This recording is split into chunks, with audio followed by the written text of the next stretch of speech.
आज के इस वीडियो में हम लोग देखने वाले हैं क्लास 8 सामाजिक आर्थिक एवं राजनीतिक न्याय जो कि बिहार बोर्ड का हम लोग चैप्टर नंबर 2 अध्याय 2 धर्मनिरपेक्षता और मौलिक अधिकार जो कि बिहार बोर्ड का सामाजिक आर्थिक का चैप्टर नंबर 2 है। आज हम लोग इस अध्याय का क्वेश्चन आंसर देखने वाले हैं।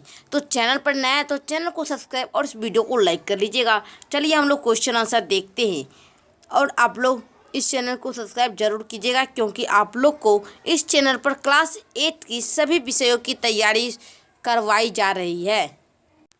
हमारा यहाँ पर अभ्यास के प्रश्न में क्वेश्चन नंबर 1 है, भारत में धर्म निरपेक्षता की आवश्यकता क्यों है? अपने शब्दों में समझाइए। अपने शब्द में समझाना है कि भारत में जो धर्म निरपेक्षता है इसकी आवश्यकता क्यों है। तो हम लोग इसका उत्तर देखते हैं। तो यहाँ पर हमारा उत्तर होगा, भारत एक विशाल देश है यानी कि बड़ा देश है। यहाँ विश्व के 8 प्रमुख धर्मों को मानने वाले लोग रहते हैं धर्म 8 धर्म को मानने वाले। यदि सभी धर्म के लोग यहाँ शांतिपूर्ण ढंग से ना रहे तो देश के दंगों की स्थिति उत्पन्न हो जाएगी, जिससे गृह युद्ध जैसे आशंका भी बन जा सकती है। इससे देश अस्थिर हो जाएगा और अब उसकी राजनीति संप्रभुता तक खतरे में पड़ जाएगी अतः देश में शांति व्यवस्था बनी रहे जिससे देश की प्रगति संभव हो। इसके लिए धर्मनिरपेक्षता की स्थिति बने रहना आवश्यक है। मतलब धर्म जो है वह एक दूसरे के एक दूसरे के पक्ष में ना रहे। मतलब ये धर्म जो है वह सभी धर्म के लोग अलग भेदभाव नहीं करे, एक मिलकर रहे, इसकी आवश्यकता इसलिए है। क्वेश्चन नंबर 2 हम लोग देखते हैं। क्वेश्चन नंबर 2 जो है हमारा साथियों वह है, धर्मनिरपेक्षता में मुख्य रूप से कौन कौन सी बातें शामिल है? तो उत्तर में लिखना है, देश की धार्मिक विविधता को बरकरार रखा जाए और साथ ही सभी लोगों को अपना धर्म मानने और इसका प्रचार प्रसार करने की आज़ादी दी जाए। ठीक है, एक में ये कौन कौन से हैं तो एक में ये लिख लेना है मुख्य बातें। दूसरा होगा हमारा, धर्म के नाम पर किसी धार्मिक संप्रदाय को दोबारा नहीं जाएगा, संप्रदाय को दबाया नहीं जाएगा। ठीक है। तीसरा है, राज्य सरकार किसी एक धर्म को महत्व नहीं देगी। राज्य सरकार जो है वह सभी धर्म को महत्व देगी। एक किसी जैसे हिंदू के ही अगर मानिए राज्य सरकार अगर हिंदू है तो वह हिंदू की महत्व नहीं यानी कि सभी महत्व देगी सभी धर्म को। और अपने कानून नियम व नीति किसी एक धर्म को आधार पर रखकर नहीं बनाएगी। जैसे मानिए कोई सी सरकार है वह हिंदू कास्ट का मतलब हिंदू धर्म का है, रिलीजन उसका हिंदू है तो वह हिंदू वाला धर्म वाला के लिए अलग और मुस्लिम धर्म वाले के लिए अलग कानून नीति नहीं बनाएगी। तीसरा जो बात है मुख्य वह है चौथा, सभी लोगों को अपनी अपनी धार्मिक मान्यताओं व तौर तरीकों को अपनाने की पूरी आज़ादी है। मतलब देखिए जैसे हिंदू हुआ इसको भी अपनी धार्मिक मतलब इसका त्यौहार है होली ये बनाएगा, जो हमारा होली है दीपावली है ये सभी बनाएगा। और मुस्लिम जो है वह ईद बनाएगा, उसकी पूरी आज़ादी देगी। यानी कि सरकार का जो है वह धर्म की है तो वही काम वही त्यौहार मनाएंगे, ऐसा नहीं। किसी एक धर्म को मानने वाले लोग यदि अधिक संख्या में है तो उनके राज्य तरफ में कोई विशेष स्थान या रियायतें नहीं दी जाएगी। ये सभी जो है प्रमुख बात है, आप इसे नोट कर लीजिए, स्क्रीनशॉट आप ले सकते हैं। धर्मनिरपेक्षता की मुख्य बातें ये सभी शामिल हैं। नेक्स्ट क्वेश्चन हम लोग देखते हैं। क्वेश्चन नंबर जो हमारा 3 है वह कह रहा है यहाँ पर, आपके विचार में भारत में धर्मनिरपेक्षता को लागू करने के लिए कौन कौन से मौलिक अधिकार शामिल हैं और क्यों? तो उत्तर में लिखना है, भारत में धर्मनिरपेक्षता को लागू करने के लिए ये मौलिक अधिकार शामिल हैं। कौन कौन से? तो समानता का अधिकार मतलब भेदभाव नहीं, एक दूसरे में समान रूप का इसका अधिकार। स्वतंत्रता का अधिकार मतलब स्वतंत्र रहे, किसी का गुलाम नहीं रहे।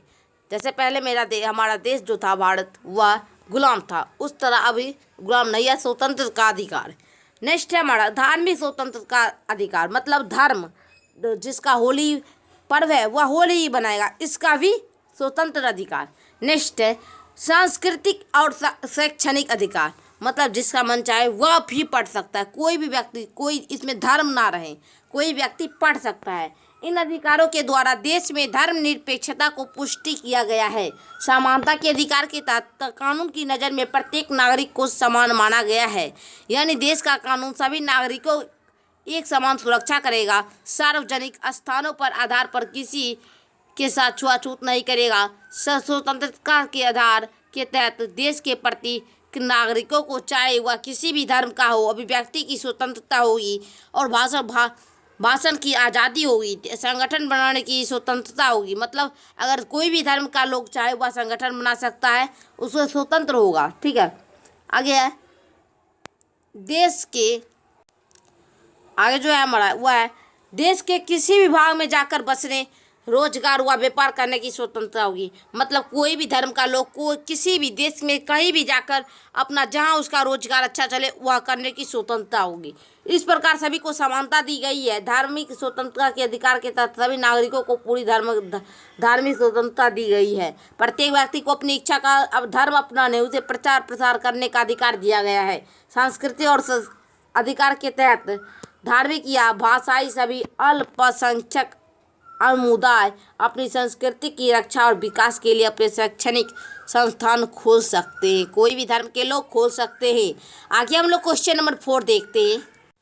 क्वेश्चन नंबर 4 जो है वो हमारा कह रहा है, अगर किसी धर्म के लोग मानते हैं कि नवजात शिशुओं की हत्या करना उसके धर्म का जरूरी हिस्सा है, तो सरकार को ऐसी परंपराओं को रोकने देने की दखल देना चाहिए कि नहीं, कारण सहित बताए।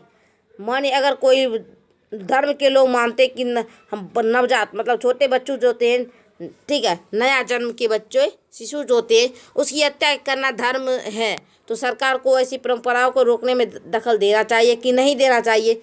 तो हमारा उत्तर यहाँ पर आप लोग क्या लिखेंगे?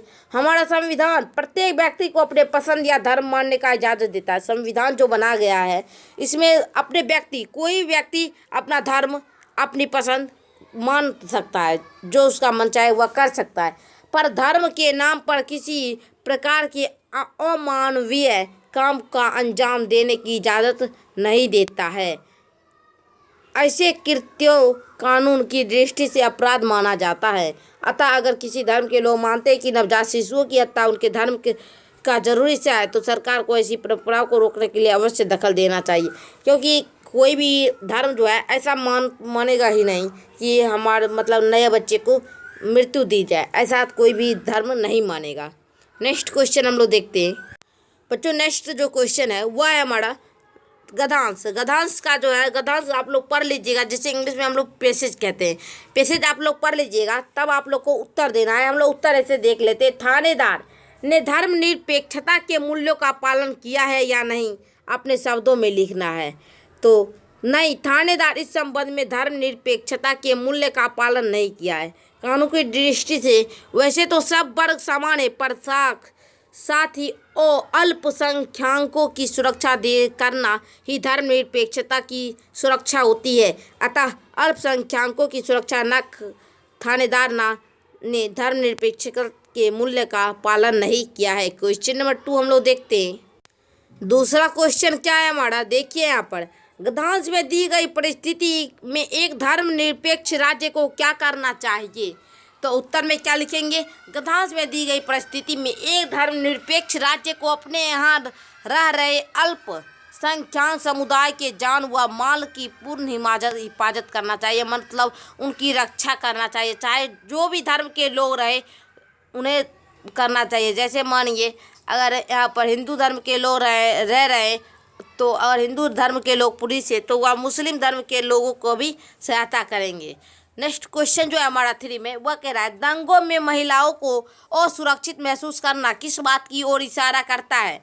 तो उत्तर में लिखेंगे, दंगों में महिलाओं को असुरक्षित महसूस करना इस बात की ओर इशारा कर रहा है कि स्थानीय प्रशासन दंगाइयों को मौन समर्थन दे रही है और अल्पसंख्यकों की सुरक्षा की अपने कर्तव्य से मुकर रही है।